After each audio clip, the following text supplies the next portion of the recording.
এই এই দেখ, এটা কি সিজার করা নাকি?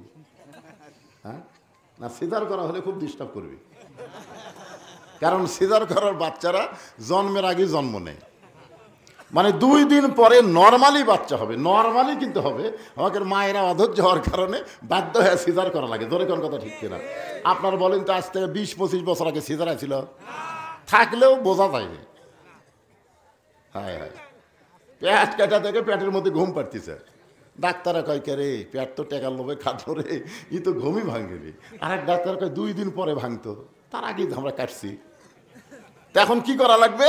পেটের মধ্যে বাচ্চা এরকম টানা বের করে পাও ধরে একটা ঘুরে নিলে, এইরকম একটা ঘুরে নিলেই ওই বাচ্চা ওই ঘুরানির ঝাঁকিতে করে একটা কান্দন দেয়।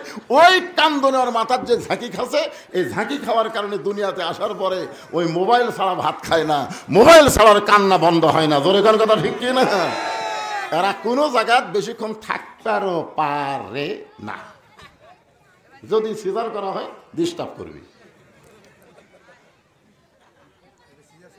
সিজার ছাড়া নর্মাল, আলহামদুলিল্লাহ, তাহলে সমস্যা নাই। বাদামের প্যাকেট বন্ধ করা যায়। বাদাম এখানে তুমি এমনি চেয়ারত বলছো, ছোট মানুষ আর বাদাম মারতিছে, বাদাম চলবি না। তাহলে আপনার ছেলেকে প্রাইমারি দিলেন কেন? আজকে যে অবহেলিত বলতেছে, আমার খুব কষ্ট লাগলো। হ্যাঁ, আপনি যদি বলেন কোরআনে সন্দেহ নাই, কোরআনে ধোঁকা নাই, কোরআনে ভুল নাই, তাহলে আপনার ছেলেকে একদম বাকদম ঘোড়াডম সাজে, ঢাকঢোলক ঝাঁঝর বাজে এই মিথ্যা শিক্ষালয়ে ভর্তি করে দিলেন কেন? আপনি কি মুসলমান না? আপনি যদি মনে করেন যে আমি মরার পরে কোরআন পড়লে আমি জান্নাতে যাব, তাহলে আপনার বেটাকে আপনি কি শিখালেন? কি শিখালেন ভাইজান? আজকে অন্তর থেকে আপনারা বলেন, বিশ্বাস করে এ কোরআনের মধ্যে কোনো সন্দেহ? যারা বলতেছেন না মনে হয় সন্দেহ আছে নাকি? সবাই বলেন কোরআনে কোনো ধোঁকা, কোরআনে কোনো ভুল। সেই কোরআন থেকে একটা আয়াত আমি তেলাওয়াত করছি। ইয়া আইয়ুহাল্লাযীনা আমানুত্তাকুল্লাহা হাক্কা তুকাতিহি ওয়া লা তামুতুন্না ইল্লা ওয়া আনতুম মুসলিমুন। আল্লাহু আকবার, সবাই কর পারবি তাই? 10,000 আওয়ামী লীগের মিছিল দেখছি আমি, 10,000।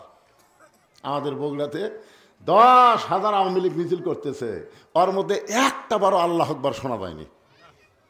যদি কেউ ভুল করে কয় ওকে মিছিলের মধ্যে থুবি, বাড়া এই বাড়া, এই তকবীর তো আমাকে স্লোগান আল্লাহ তুই কেমনি দিলি? তার মানে বোঝা গেল সবাই আল্লাহু আকবার বলতে পারে না।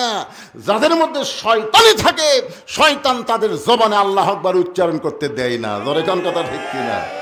আপনারা বলেন তো কোরআন তেলাওয়াত শুনলে কি বাড়ে? সে আয়াত মনে হয় আপনার জীবনে শোনেননি।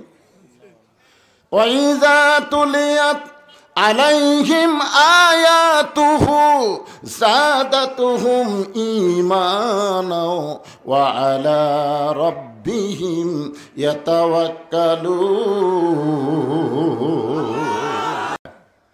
3টা তাসবিহ, 3টা, কয়টা? 3টা তাসবিহ সব সময় বক্তা বলার আগেই যদি আপনি বলেন, আল্লাহ রাসূল বলেছেন সে যত বড়ই পাপী হোক, মৃত্যুর সময় আল্লাহ তাকে ঈমানের সাথে মৃত্যু দিবে। কয়টা? একটা হলো সুবহানাল্লাহ, একটা আলহামদুলিল্লাহ, আর একটা হলো আল্লাহু আকবার। সুবহানাল্লাহ, আলহামদুলিল্লাহ, আল্লাহু আকবার।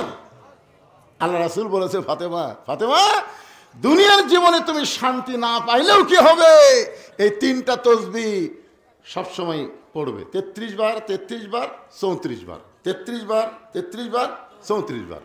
এটা হলো ফাতেমায়ে তাসবিহ। এই জন্য আপনারা সবাই এই 3টা তাসবিহর দিকে খেয়াল করবেন। সুবহানাল্লাহ, আলহামদুলিল্লাহ, আল্লাহু আকবার। তবে সুবহানাল্লাহ আলহামদুলিল্লাহ বললে আল্লাহ খুশি হয়, শয়তান বেজার হয় না। কিন্তু আল্লাহু আকবার বললে শয়তান এত বেজার হয়। রাসূল বলেছেন যত জোরে আল্লাহু আকবার বলবে শয়তান তত জোরে দৌড় মারবে।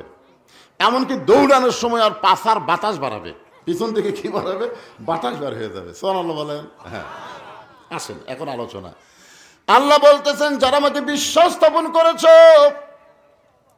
বিশ্বাস স্থাপন করার পরে 1 নম্বর শর্ত হলো ভয় করতে হবে আল্লাহ। ধরে বলেন কার? এই বিশ্বাসটা হলো ইকরার বিল লিসান, তাসদিক বিল জানান, আমল বিল আরকান। এরই নাম হলো ঈমান। জবানে বলতে হবে লা ইলাহা ইল্লাল্লাহ। শুধু জবানে বললে হবে না, ওটা কলিজার মধ্যে ঢুকান লাগবে, কলিজার মধ্যে ঢুকান লাগবে। তাসদিক বিল জানান,